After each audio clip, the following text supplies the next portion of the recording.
Ja vielä pesäpallo mailalla. Joo, mulla on velkoja. Ja vielä pesäpallo mailalla. Ei, nyt sä käsitit ihan väärin. Ai minä vai? Kyllä sä oot melkoinen sonne. Ja tänään meillä on ruokana luumukiisseliä. Laitela. Ismo Laitela. Makkarasoppa. No niin, varmaan joo. No eihän se nyt mitenkään käy päinsä. Ja sä lähdet. Ja vielä pesäpallo mailalla. Joo.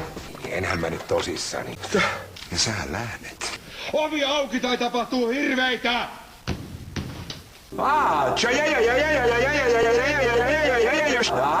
30 euroa. Makuuhuoneeseen.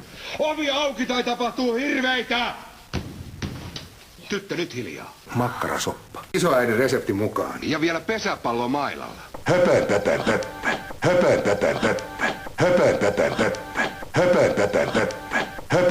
pöppö.